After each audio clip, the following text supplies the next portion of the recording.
It is okay to feel like you are not identical parents to your kids. Yeah. Yeah, we talked about that. We touched on that a little bit earlier, but your kids have different needs. They're different people. And so one kid may need more coaching in one area than another does, or one may need more hands-on attention in one area than another does. Or, you may have a kid who's very independent and doesn't need a lot of help or reassurance. But then you may have a kid who needs a lot of reassurance and a lot of coaching and things like that.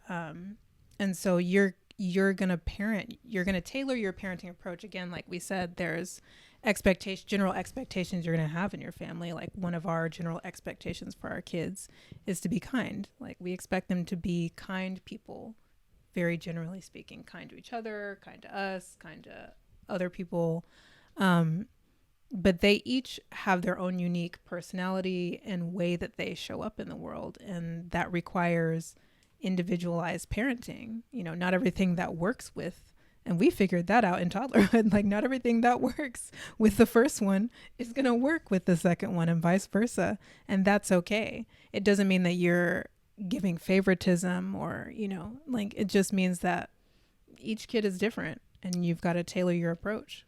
Yeah, and it isn't favoritism. Mm-mm. It really isn't. It's truly like understanding their personality and you're learning. We said this in the first, we're going to say it again.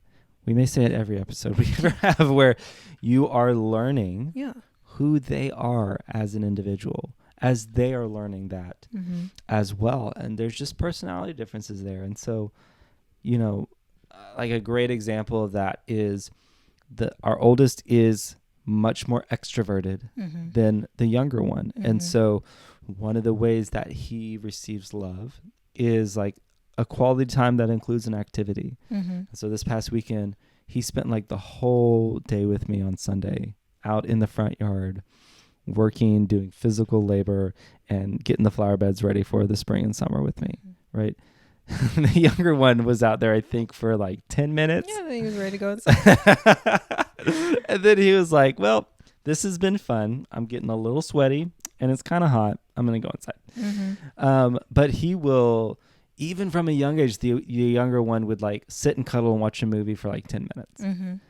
Whereas our youngest, I said the younger one, our older one, he would sit and watch for like 10 minutes. Our youngest, he will sit and like snuggle you and watch a movie with you because he's a little more introverted. He just wants that more like quiet quality time. And that doesn't mean like, just because we maybe don't like sit and snuggle the oldest as much, that doesn't mean he doesn't get love in the ways that he needs and those needs aren't met. It just means we're learning their personalities and his needs are different than his younger brothers and vice versa. And like you said, there's standards. Like we're going to be a family that's kind to each other. You're going to be kind to mom and dad. You're going to be kind to each other. You're going to be kind to friends. Like kindness is a pillar of our family unit. That is a standard we want everyone to meet. But your needs, especially throughout, like we've talked about different developmental stages, they're going to be different. We're going to have to meet those needs and coach those needs up specific to your personality in ways that you can learn and grow and become a really good, kind, loving, healthy version of yourself. That's what we're wanting to develop in them.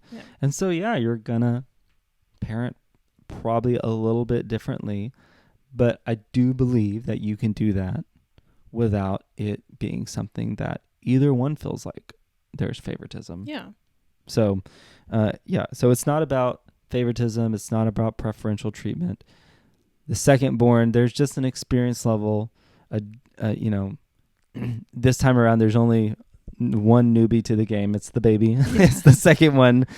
And so it just creates a little bit different of an environment. We could keep talking about this. There's so many different angles with this. So many different, my goodness, the one about, what was it that we talked about? How the being in different stages developmentally Mm-hmm. That could be a whole episode Yeah. right there. And so I feel like we covered a lot of ground. I hope you guys were able to like identify with some things and relate to some things. Mm-hmm.